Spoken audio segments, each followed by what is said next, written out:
Obrigada, João.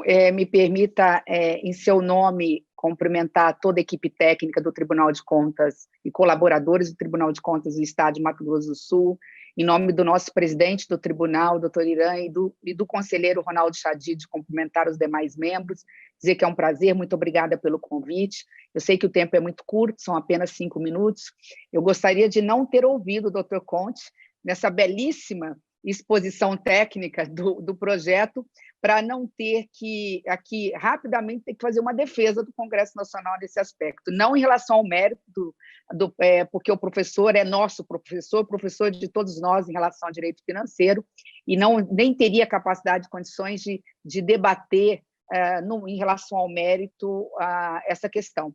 Mas, em relação à forma, eu acho que a gente só precisa fazer uma única observação, se me permitir, data vênia, embora concordando realmente com o professor na tese de que até na reforma tributária, infelizmente, o viés vai ser outro e não o viés correto de se atacar através do sistema da federação fiscal e realmente na questão da relação consumidor-fisco, que é o que vai acontecer, infelizmente. Acabei de sair, estamos em plenária agora, e acabei de sair de uma reunião onde estava discutindo exatamente isso, mas no que se refere realmente ao processo legislativo, o Brasil, infelizmente, corre sempre atrás do prejuízo. Vossa Senhoria tem total razão em relação a isso, mas me permita fazer rapidamente, nesses 5 minutos que tenho, aqui um desagravo.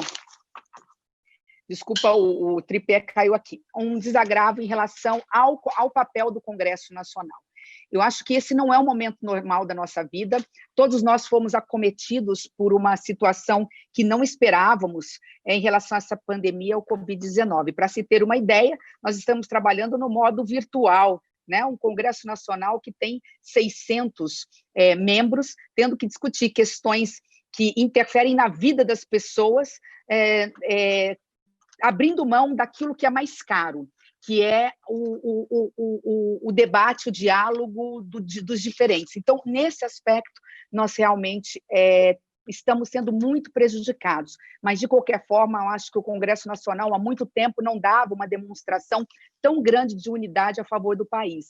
Nós precisávamos, como estamos fazendo, cobrir uma série de lacunas relacionadas a uma legislação emergencial, um momento excepcional. E dividimos em 4 eixos. O primeiro eixo de uma legislação imediatamente voltada com ajuda financeira para a questão de saúde, de pandemia sanitária. Aí são 8 bilhões sendo jogados à disposição dos gestores para resolver o problema nos hospitais, salvar vidas. O outro item foi no que se refere a um programa emergencial de auxílio aos mais vulneráveis, dos R$600 do voucher até inúmeras medidas, como distribuir merenda escolar, que está parada nas escolas para as famílias carentes do Bolsa Família matriculadas em escolas, e daí por diante. O terceiro eixo, que era ajudar quem ajuda, quer dizer, ajudar quem emprega, que são os micro, pequenos, médios, e mesmo os grandes empresários, com uma linha de financiamento de um lado e também, de outra forma, flexibilizando e temporariamente as relações trabalhistas. Não vou entrar nessa questão de pontos, às vezes, que poderiam até ser questionados judicialmente. E, por fim, em relação ao auxílio emergencial estados e municípios. De tudo, eu poderia resumir aqui, eu fiz uma série de observações e vou levar comigo, professor, para que isso sirva também para um debate lá na reforma tributária. Eu não posso, obviamente, não vou aqui fazer referência a tudo, mas eu gostaria só, assim, se eu pudesse resumir numa única frase, eu anotei até aqui agora, em função de tudo o que o senhor mencionou antes, eu diria o seguinte: esse substitutivo que o Senado acabou apresentando, que foi aprovado e agora sancionado com alguns vetos, é importante dizer que tem vetos, para serem votados ainda pelo Congresso Nacional, foi, na realidade, a construção possível no momento excepcional que nós jamais imaginaríamos estar vivendo. Uma construção possível em que envolvia, numa matéria complexa, com interesses diversos, que envolviam 3 partes que brigavam pelo mesmo bolo, quer dizer, são credor e devedor no mesmo processo, um precisando de recursos, outro não tendo, mas tendo a obrigação legal e constitucional de fazê-lo, num tempo exíguo, porque nós estávamos e estamos numa contagem perversa, regressiva. Nós estamos correndo contra o relógio. porque nós estamos falando de algo que envolve uma contagem progressiva de perdas de vidas e uma contagem também progressiva de perdas de pessoas jurídicas, ou seja, de empresas que estão fechando as suas portas no momento de crise. Então, diante de tudo isso, obviamente que já não fazemos leis perfeitas no momento normal, seja por ou quais razões forem, imagine no momento de pandemia. Então, eu estou muito satisfeita, apesar de todos os questionamentos jurídicos que virão, e virão de forma muito saudável, e precisam ser, obviamente, que levados em conta, com aquilo que foi possível construir. Apenas para se ter ideia, e antes de encerrar a minha breve fala aqui, eu anotei os prazos. Depois de muita discussão, esse projeto foi discutido dia 24 de março, depois de mais de um mês de trabalho na Câmara, de um mês e meio de trabalho na Câmara, ele veio para o Senado, e quando ele veio para o Senado, toda o Conselho, a Confederação Nacional dos Municípios e as secretarias de fazendas estaduais disseram: nós não queremos nada disso, isso não interessa para nós, isso não serve para nós. Nós tivemos que fazer um apensamento, nós tivemos que começar do zero, tivemos que, de uma forma inédita, entregar nas mãos do presidente federal, que não me lembro do Senado, porque ele estava em Brasília e tinha condições de fazer a interlocução com todas os entes que estavam na negociação, e nós votamos num sábado, foi para a Câmara, e nisso o senhor tem total razão, quer dizer que eu concordo com praticamente quase tudo do que o senhor falou. Foi votado no sábado, foi para a Câmara na segunda, a Câmara nessa mesma semana aprovou, e aí foi sancionado pelo presidente da República. Então, diante de tudo isso, acho que o senhor foi muito feliz quando falou assim: houve uma grande flexibilização da lei de responsabilidade fiscal, mas nós não tínhamos saída, era esse o caminho.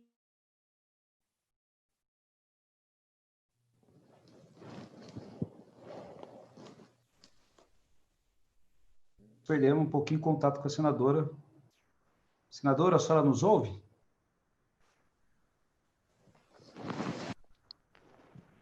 Alô, senadora, eu acho que a gente perdeu um pouquinho contato com ela.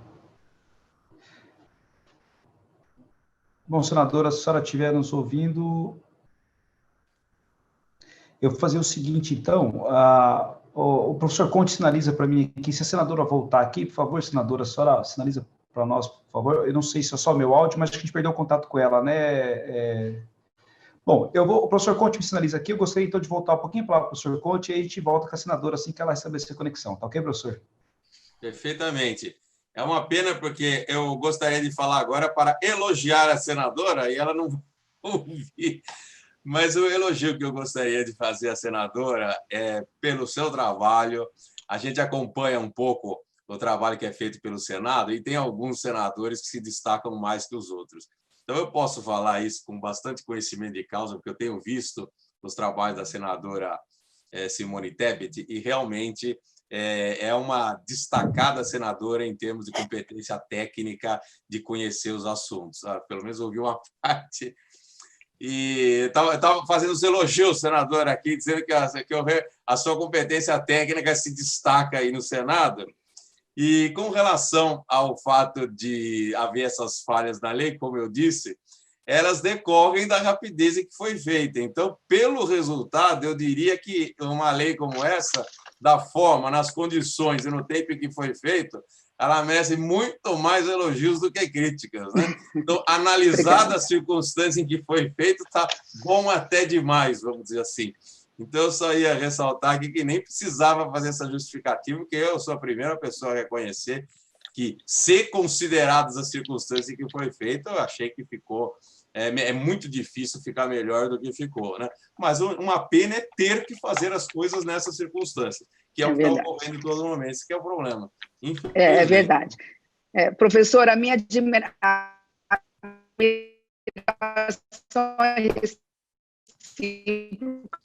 com o trabalho e que é isso. A nesse que vamos ter que ter experiência de vossa com tantos de direito, o desafio que teremos em relação à reforma tributária. Então, não só agradecendo a oportunidade de estar aqui, mas dizendo que talvez o maior mérito desse projeto seja ter permanecido aqui.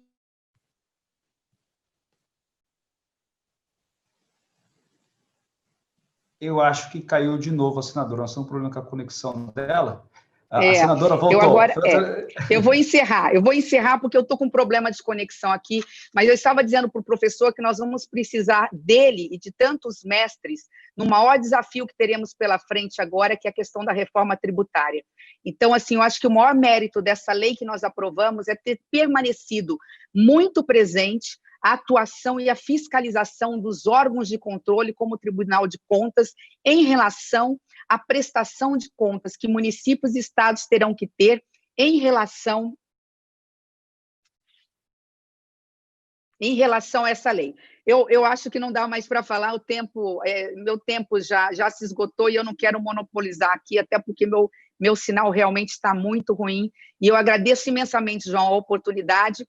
Espero que nós possamos colher muitos frutos e que possa sair dessa reunião e desse encontro algo que possa fazer com que possamos melhorar o nosso trabalho legislativo. Com muita humildade, nós receberemos todas as sugestões e críticas que vierem deste encontro. Muito obrigada. Senadora, obrigado. Eu que agradeço pela participação. E já aproveito, não podia, né, Clélio, que também nos ouve, deixar a deixa, e já aproveito, a senhora já está convidada, então, para debater a reforma tributária no nosso próximo webinar. Provavelmente nós vamos estar realizando sobre esse tema. A gente sabe que é um tema muito importante, então já fica o convite feito aqui, tá bom, senadora? E obrigado mais uma vez pela participação. Obrigada.